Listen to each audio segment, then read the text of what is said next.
ओम शांति। आज 7 जुलाई 2023 बाबा की साकार महावाक्य।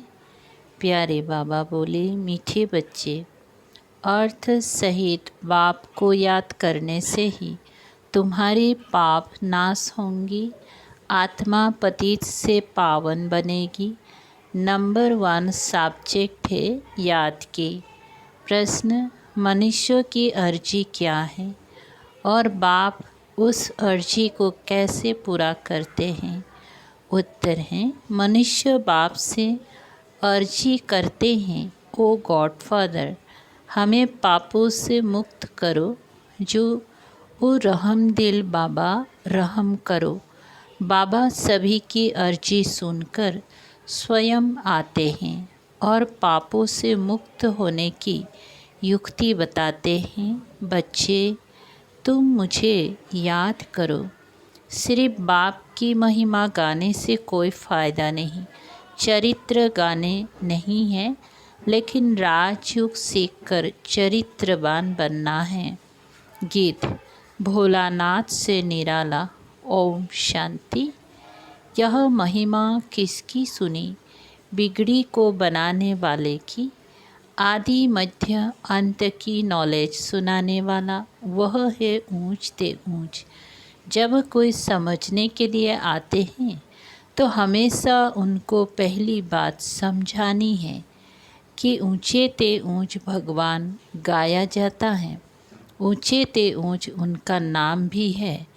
ऊंचे ते ऊंच उनका ठाव रहने का स्थान भी है। ग्रंथ में भी है, ऊंचा जिसका नाम, ऊंचा जिसका ठाव, ऊंच ते ऊंच रहने वाला है। परम पिता परमात्मा, वो है निराकारी दुनिया। जहाँ निराकार परम पिता परमात्मा रहते हैं, फिर नीचे है आकारी और साकारी दुनिया। तो पहले पहले परिचय उनका देना है। परम पिता परमात्मा तो है ही ट्रूथ, वह है रचयिता, फिर है उनकी रचना। ऊंचे ते ऊंच बीज रूप, फिर उनके नीचे सूक्ष्म बतनवासी ब्रह्मा विष्णु शंकर, वह है रचना। रचयिता सबके ऊपर है, वह रचयिता है बाप, बाकी है रचना। सब एक परम पिता परमात्मा की संतान है, इसीलिए हम आत्माएं सब भाई भाई ठहरे। तो परम पिता परम धाम में रहते हैं, उनको ही परमात्मा कहा जाता है। शारीरिक पिताएं तो बहुत है ना। पहले पहले परिचय देना है रूहानी बाप का, उनकी है सब रचना। चित्र पर भी ध्यान खिंचवाना है। पहले पहले है ऊंचे ते ऊंच परम पिता परमात्मा, जिसको मनुष्य सृष्टि रूपी झाड़ का चैतन्य बीज रूप कहा जाता है। वह सच्चित आनंद स्वरूप है। सत अर्थात सच कहने वाला। आत्मा भी सत है, वह भी जलती मरती नहीं। सत के बच्चे भी सच्चे होने चाहिए। तुम पहले पहले देवी देवता सच्चे थे।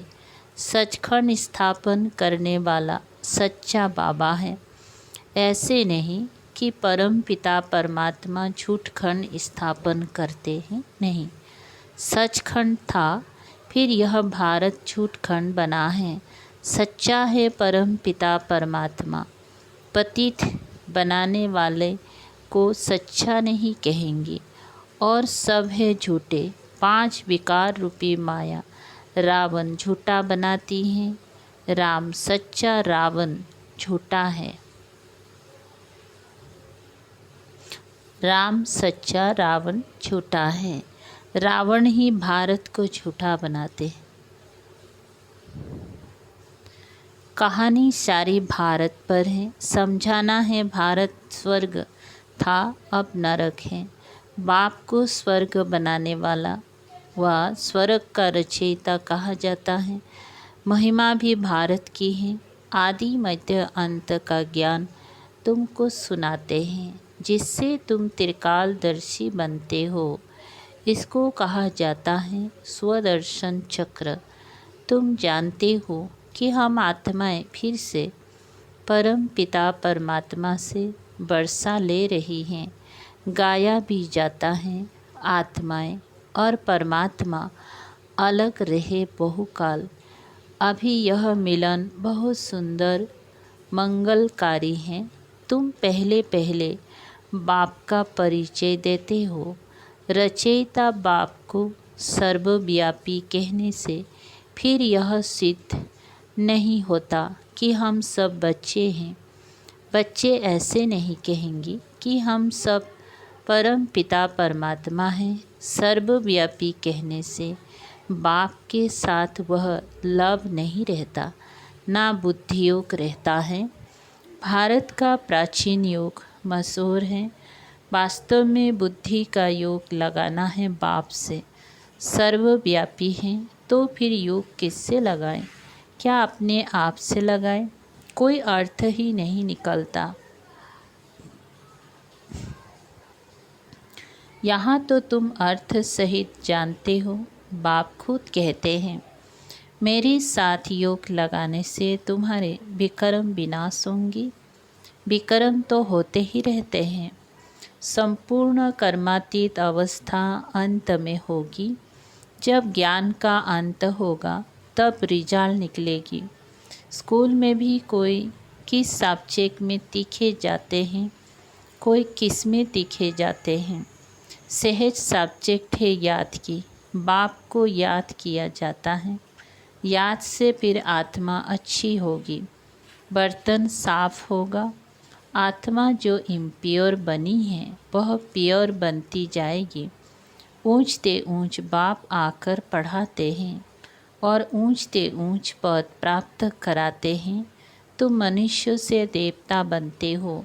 समझते हो कि बरोबर आदि सनातन देवता धर्म था, उनको हिंदू नहीं कहेंगे। भारत का नाम बदलकर हिंदुस्तान नाम रख दिया है। आदि सनातन पवित्र देवी देवता धर्म था, जिसको वैकुंठ अथवा स्वर्ग कहा जाता है। वह तो सतयुग है। उनको कहा जाता है नई दुनिया। उनको रचने वाला बाप है। वह है निराकार। सभी कहते भी हैं ओ गॉडफादर। वह ऊंचते ऊंच रहते हैं। ब्रह्मा विष्णु शंकर को सूक्ष्म देह मिली हुई है, उसको सूक्ष्म लोक कहा जाता है और वह है शांति धाम, साइलेंस वर्ल्ड। यह है सूक्ष्म वतन। तो पहले पहले जब कोई भी आते हैं तो उनसे फॉर्म भराना है। आत्मा का बाप कौन है? ऊंचते ऊंच तो भगवान को ही कहा जाता है। साधु संत आदि सब प्रार्थना करते हैं। प्रार्थना को रिक्वेस्ट भी कहा जाता है। ओ गॉडफादर, हम अर्जी करते हैं, हमारे पापों को दग्ध करो और रहम दिल बाबा रहम करो। ऐसे ऐसे पुकारते हैं। रहम सभी तो नहीं करेंगे, सब पर रहम करने वाला तो एक ही बाप है। सर्वोदया कहते हैं ना। अब वह क्या करते हैं, कितने पर रहम करते होंगे, वह भी ड्रामा में नूंद है। इस समय जो कुछ चलता है उनसे तुम भेंट करते हो। गीता भागवत में ये बातें है नहीं।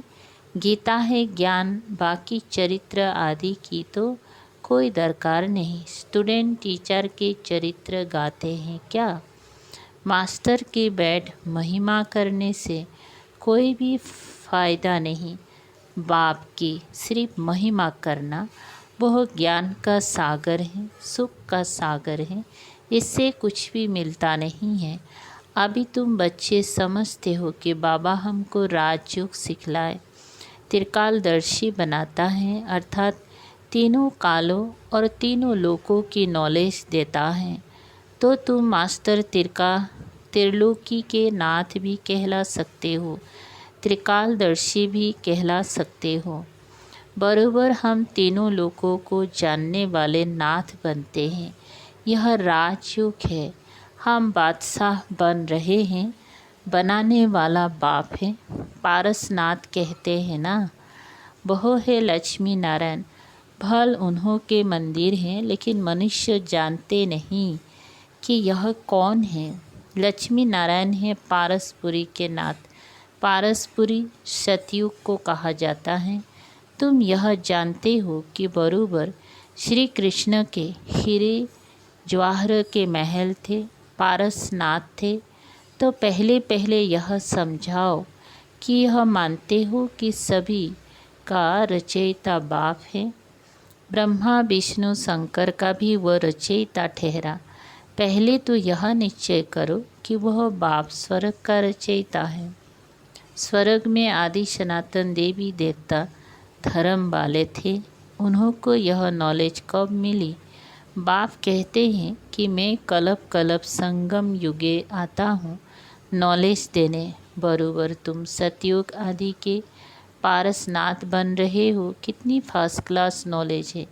यहाँ बैठे हो, तुम समझते हो हम बाबा से स्वर्ग का वर्षा पाए पारसनाथ पारसपुरी के मालिक बनेंगी। बुद्धि जानती है कि लक्ष्मी नारायण आदि देवी देवताएं कितनी धनवान थे, बहुत जेवर आदि थे, बड़े साहूकार होते हैं। तो पहले पहले बाप को जान उनसे वर्षा लेना है, याद से वर्षा लेना है। सूक्ष्म बात ये है, हीरे जवाहर के कितनी बड़े बड़े महल थे, अभी वह ख़त्म हो गए हैं, फिर अपने समय पर खड़े हो जाएंगे। पहले थे, फिर ख़त्म हुए, फिर होंगी ज़रूर। ड्रामा में नूंद है। यह बुद्धि से समझने की बात है। लड़ाई में भी सब टूट फूट जाते हैं, फिर नए सिर महल बनाते हैं। महल जरूर बनाए होंगे। तुमको साक्षात्कार होता है कि बरूबर महल है, हमने बनाए थे। ऐसे नहीं कि सागर के नीचे चले गए जो अब निकलने हैं। नहीं, ये तो ड्रामा का चक्र फिरता रहता है। यह समझते हैं कि लंका रावण की अथवा सोने की द्वारिका नीचे चली गई है, जो फिर निकलेंगी, परंतु ऐसे तो है नहीं। अभी तुम द्वारिका के मालिक बन रहे हो। कितने मालामाल थे, धन दौलत सब था, अब सब गायब हो गया है, सब ले गए। फिर ऐसे ही होगा। पहले पहले बाप का परिचय देकर फिर यह चक्र का राज समझाना है कि यह कैसे फिरता है। सतयुग की स्थापना बाप ही करेंगी। अब बाबा सन्मुख बैठ कहते हैं कि मुझे याद करो। इस याद की योग अग्नि से ही तुम पतित से पावन बनते हो, और कोई उपाय नहीं है।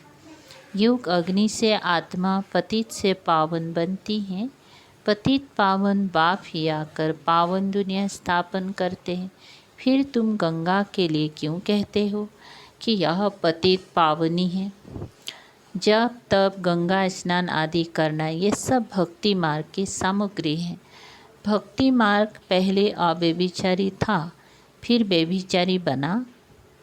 आधा कल्प लगा है व्यभिचारी बनने में। 16 कला से 14 कला, फिर कलाएं कम होती जाती हैं। यह ज्ञान सागर बाप समझाते हैं। ब्रह्मा विष्णु शंकर को ज्ञान सागर मनुष्य सृष्टि का बीज रूप नहीं कहा जाता। परम पिता कहने से बुद्धि ब्रह्मा विष्णु शंकर तरफ नहीं जाती है। आत्माएं परम पिता परमात्मा बाप को ही याद करती रहती हैं।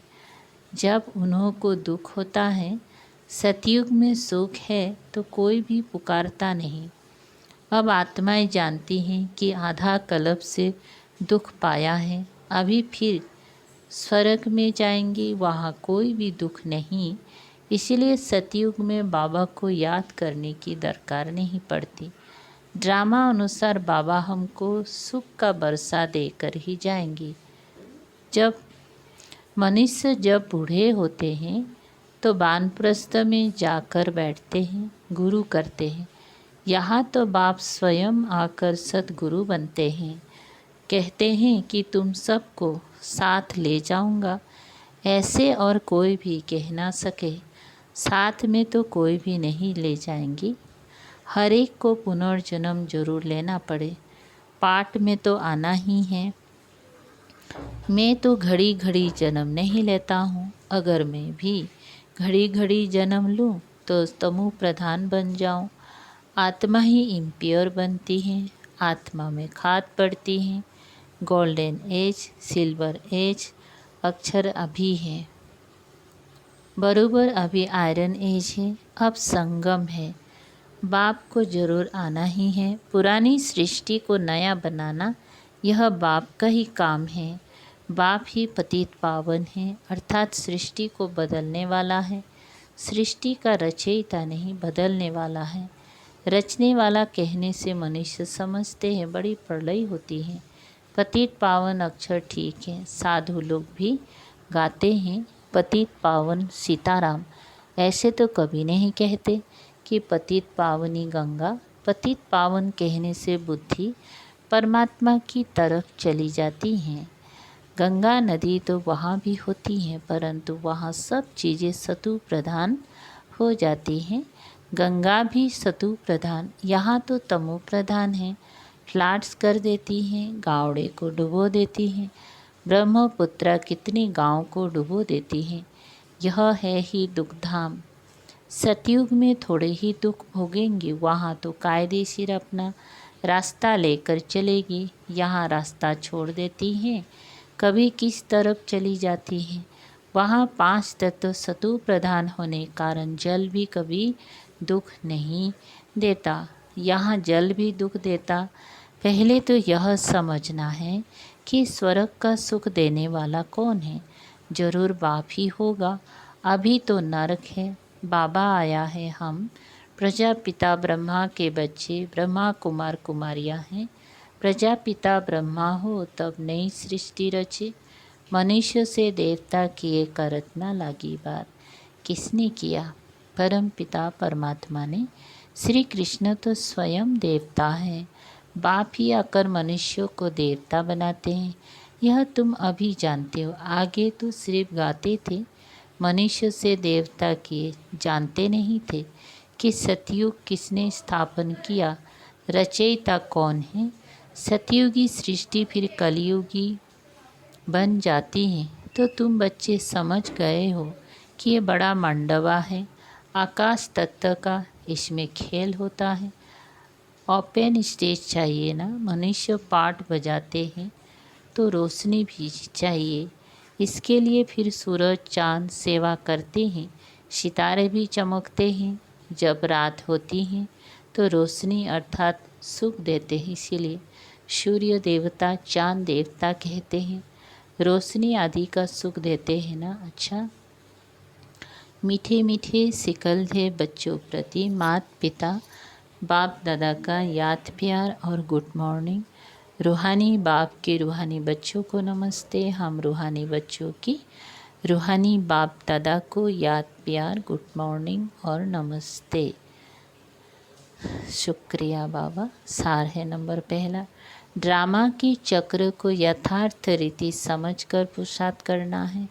बाप समान रहम दिल बन सभी पर रहम करना है। 2, बाप सचखंड स्थापन कर रहे हैं, इसलिए सच्चा होकर रहना है। बाप की याद से आत्मा को स्वच्छ बनाना है। वरदान, सेवा की भावना द्वारा अमर फल प्राप्त करने वाले सदा माया के रूप से मुक्त भव विस्तार। जो बच्चे संगम युग पर प्रभु फल, अविनाशी फल, सर्व संबंधों के स्नेह के रस वाला फल खाते हैं, वे सदा ही माया के रूप से मुक्त रहते हैं। और फल तो सतयुग में भी मिलेंगे और कलयुग में भी मिलेंगे, लेकिन सेवा की भावना का प्रत्यक्ष फल, प्रभु फल अगर अभी नहीं खाया तो सारे कल्प में नहीं खा सकते। यह फल ईश्वरीय जादू का फल है। जिस फल को खाने से लोहे से पारस तो क्या, लेकिन हीरा बन जाते हो। यह फल सर्व विघ्नों को समाप्त करने वाला अमर फल है। स्लोगन, अपकारियों पर भी उपकार करने वाले, निंदक को भी मित्र समझने वाले ही बाप समान है। ओम शांति।